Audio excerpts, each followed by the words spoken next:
G'day, I'm Stefan. I'm the representative nationally for Boys Brigade in the Lower South Island.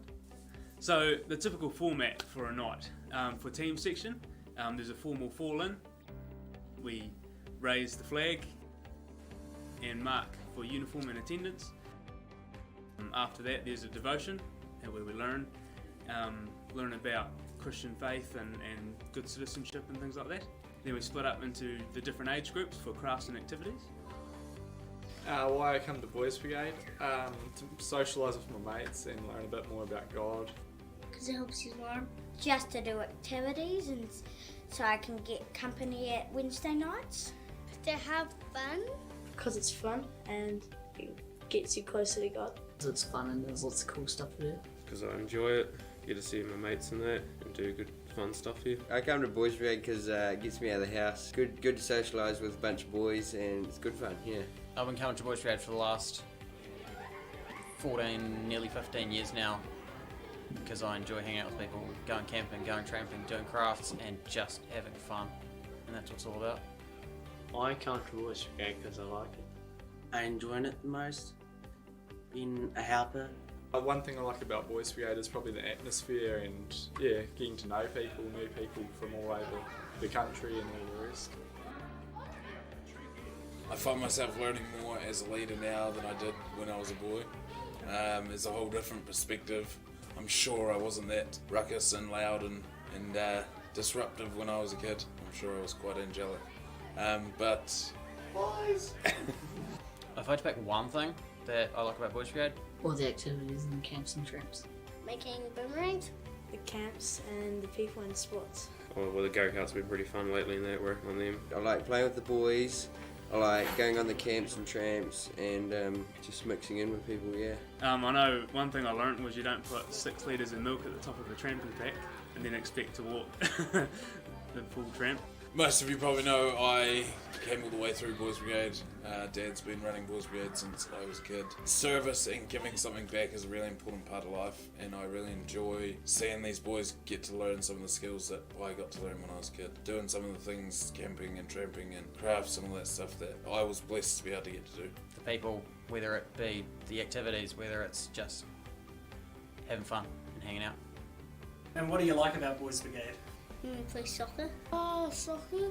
Soccer. Probably soccer because it's a bit fun. It's easy to do. Oh yeah, soccer, that's probably the Boys Brigade all-time favourite. If you could put your finger on one and go, this is my absolute Ooh. favourite. Probably like dodgeball the best, yeah, that's pretty good fun. Playing with the Lego. Poison foul. Definitely recommend Boys Brigade because like it's pretty good fun. You get out of the house and do pretty cool tramps. You go see some amazing places around and about Southland in the countryside, yeah. I like that about Boys Brigade. My life has been completely changed by Boys Brigade. I was always amazed by how Boys Brigade was able to take the Christian faith and then live it out in the real world every day, providing the opportunities to experience things that you've never experienced before, but with a perspective of Christian godliness and how that impacts your life and makes you a better person. And I love being able to help others experience that and see the changes in people's lives.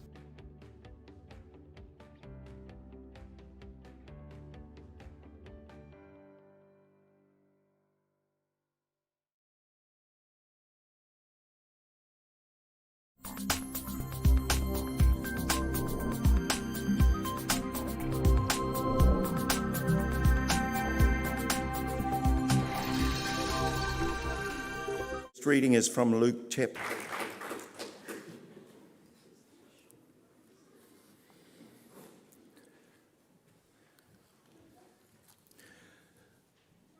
The object of the Boys Brigade is the advancement of Christ's kingdom amongst boys and the promotion of habits of obedience, reverence, discipline, and self-respect, and all that tends towards a true Christian manliness. The object has remained the same since it was founded in 1883. The advancement of Christ's kingdom amongst boys. This is a statement directed to us as leaders, and it states plainly what our role is. to tell boys about Jesus Christ.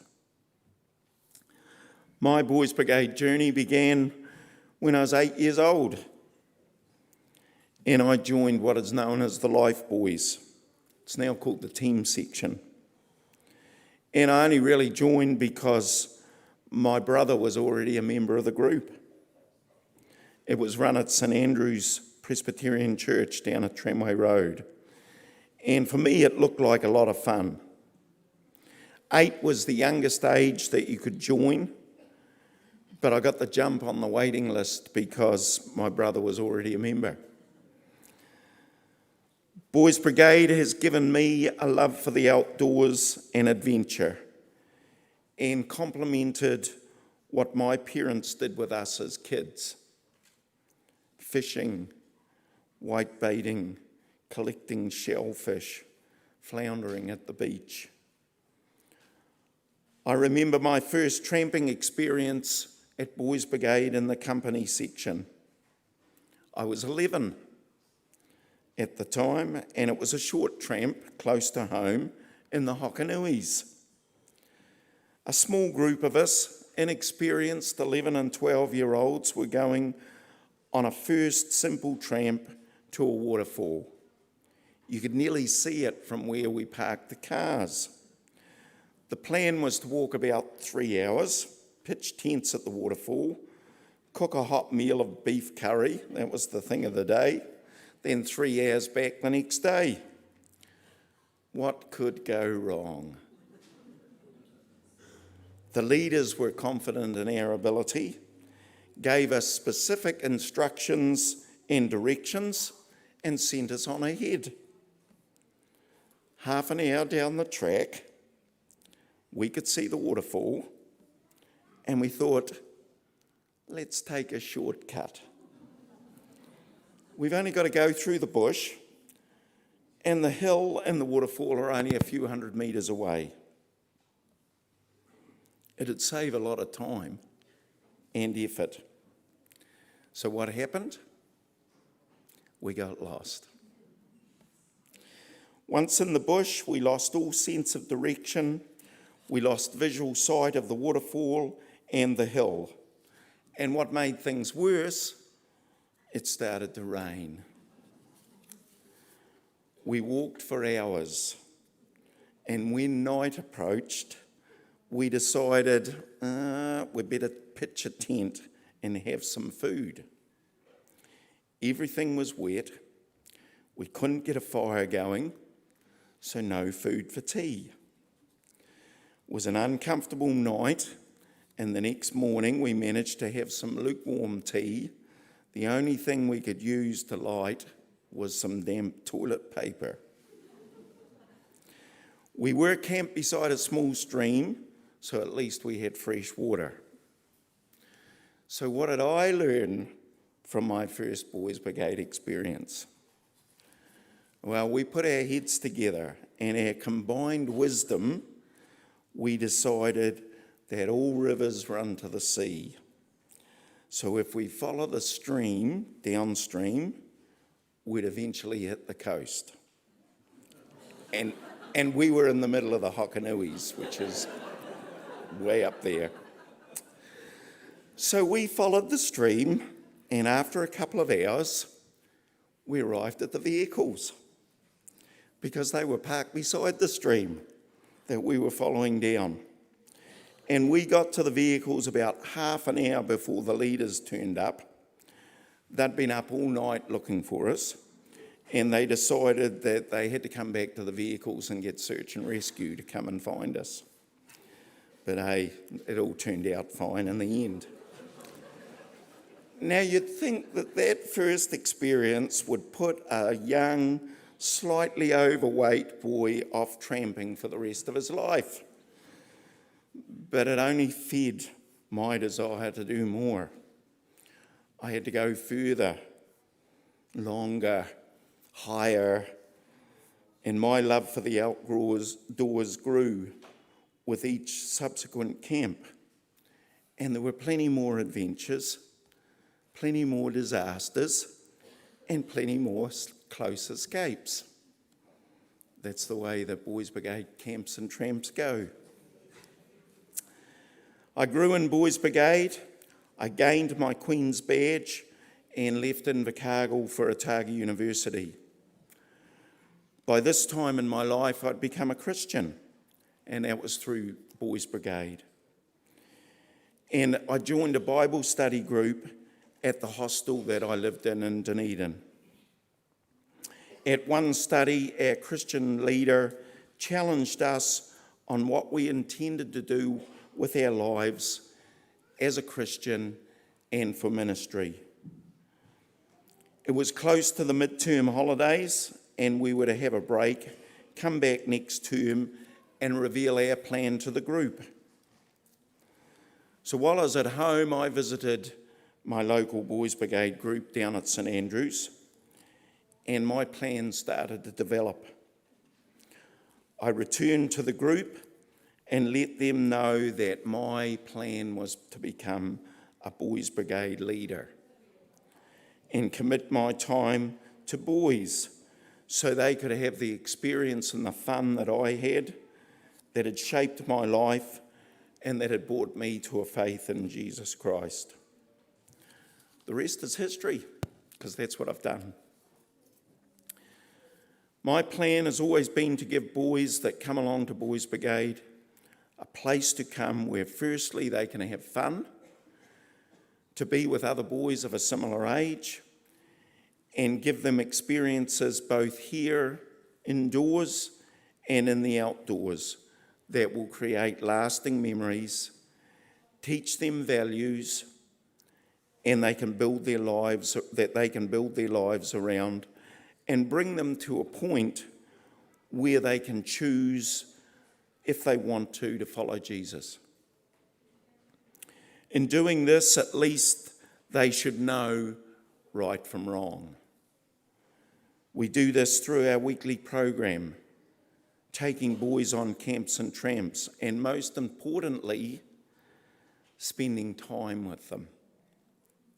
The more time that you spend together with a person, the more they learn about you.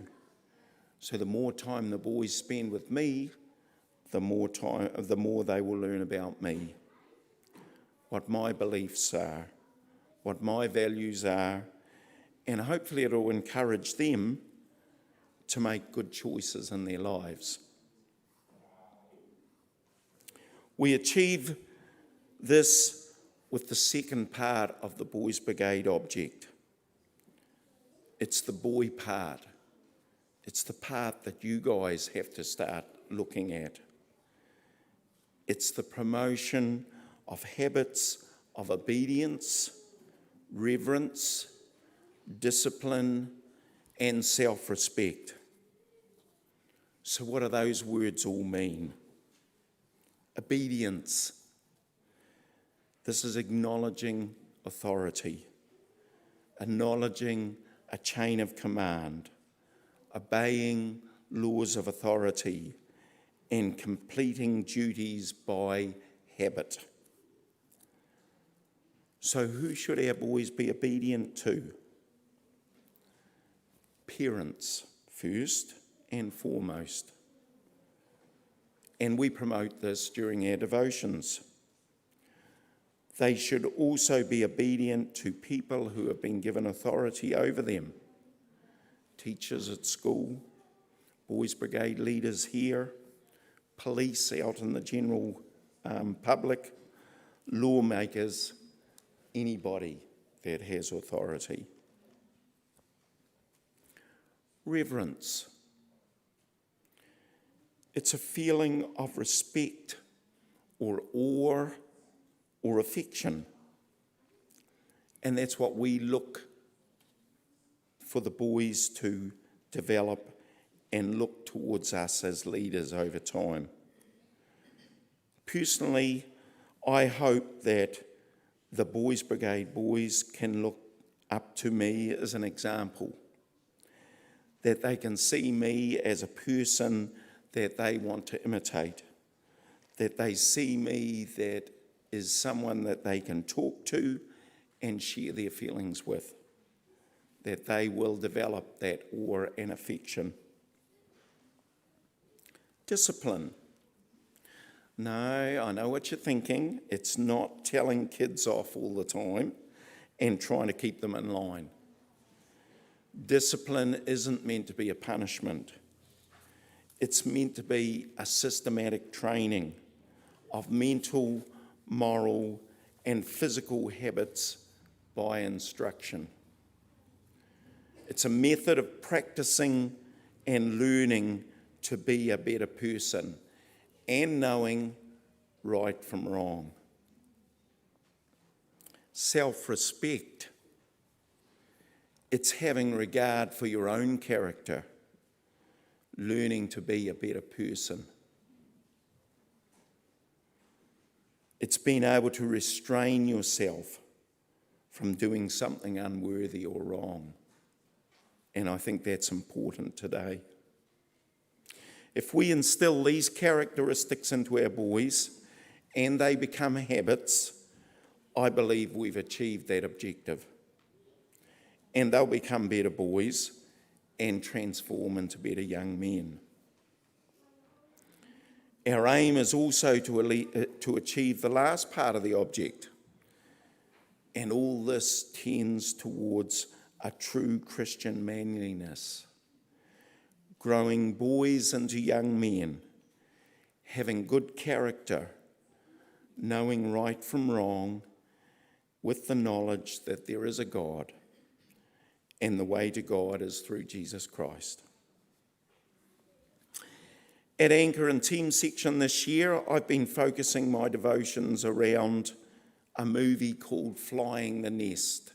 And if you are parents out there, you've probably heard we watched this cool animated movie called Flying the Nest. The movie promotes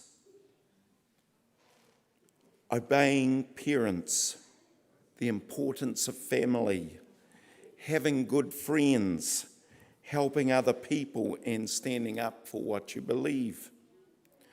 Many of the movies that we've looked at over the years, they're all animated movies. They have good values underlying the story, and they provide messages which most people miss because they don't watch the movies closely enough. This movie shows us that we all have to make choices between right and wrong. So I want to just show a little first clip. It introduces the main character of the movie, who is called Chloe. Chloe is a plover. So let's just see Chloe.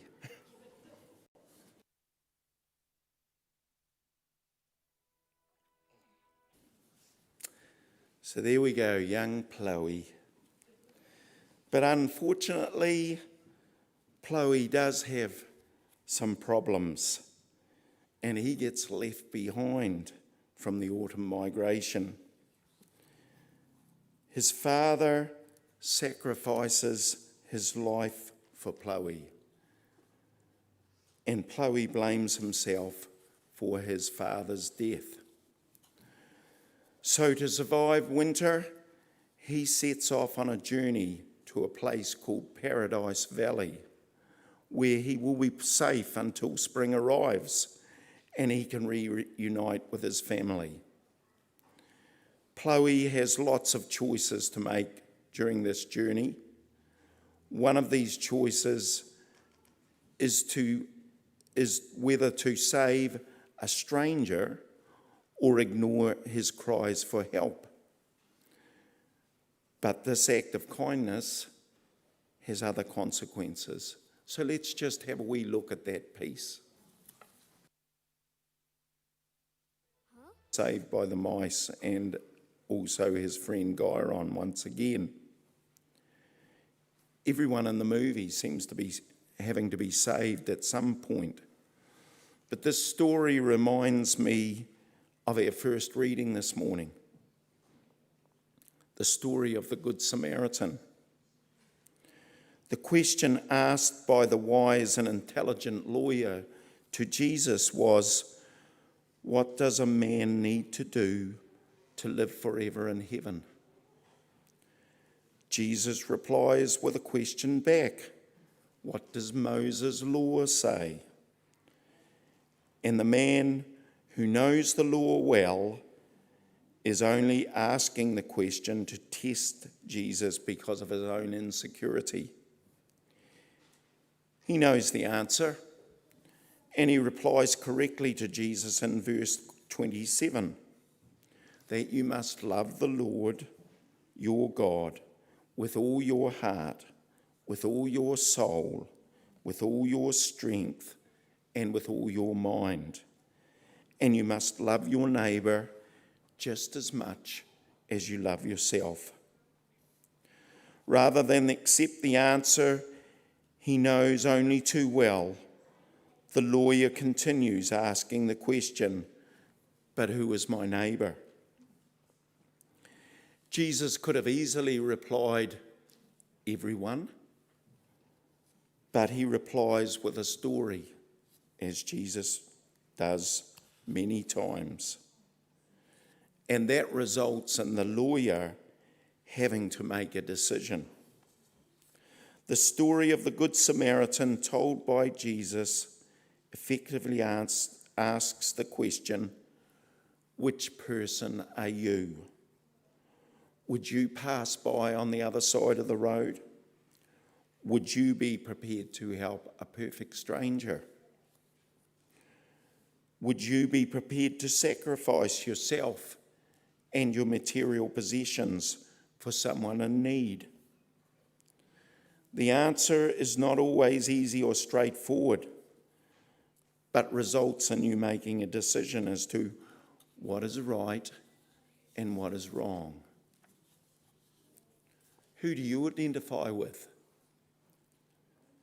Are you the priest who passes by on the other side?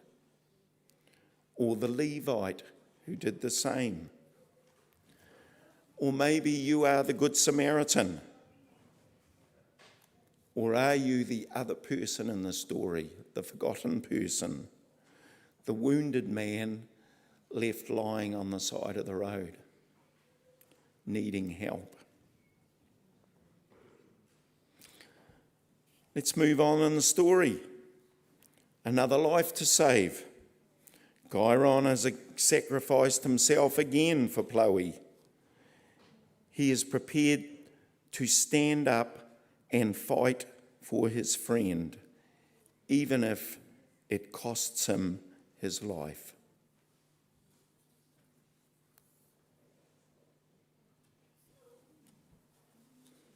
A true friend stands up against bullies and adversity. We all have standards and values that we live by, and sometimes we have to make a stand. Paul tells us in Romans chapter 7, it's hard to do right every time. We all know right from wrong, but sin sometimes takes over and we do the wrong thing. In the passage, Paul emphasises the word I. It's stated many times in the passage. The I stands for Paul himself in his pre-Christian life, where he was dissatisfied with God and set out on a life of persecution. The I stands for all Christians and the struggle to know right from wrong. And the I stands for all of us, for we are all sinners in this world. No one is perfect, but I know my sins are forgiven by trusting in Jesus as Paul did. In verse 25, he states, "Who will free me from my slavery to sin? Thank God it has been done by Jesus Christ our Lord. He has set me free." Family is important, and we always don't get on and agree with each other. As family members, we all have arguments, and I know this all too well. When we do something wrong, often the hardest thing to say is sorry. It's hard to admit you're wrong at times because we always want to be right. But the most important thing to do when you make a mistake in life is say sorry.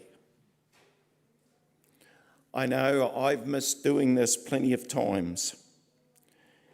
And we all know that nagging feeling you get in your stomach when you don't make things right. The longer it goes on, the worse it gets. And that nagging feeling is your conscience. It's trying to correct the situation. Because your conscience is what God has given you to tell you when you've made a mistake. So don't ignore it. Chloe makes the decision to go and save his family and his friends. He knows it's the right thing to do. And if you want to know what happens, you'll have to watch the movie yourself. It's good to see so many boys coming along to Boys Brigade. You as parents and grandparents have put your trust in us as leaders to provide instruction and to fulfil the object of the Boys Brigade. We will always strive to do our best. We can show your boys right from wrong, reinforce what you as parents teach your children. You as parents, though, have the greatest influence on your children.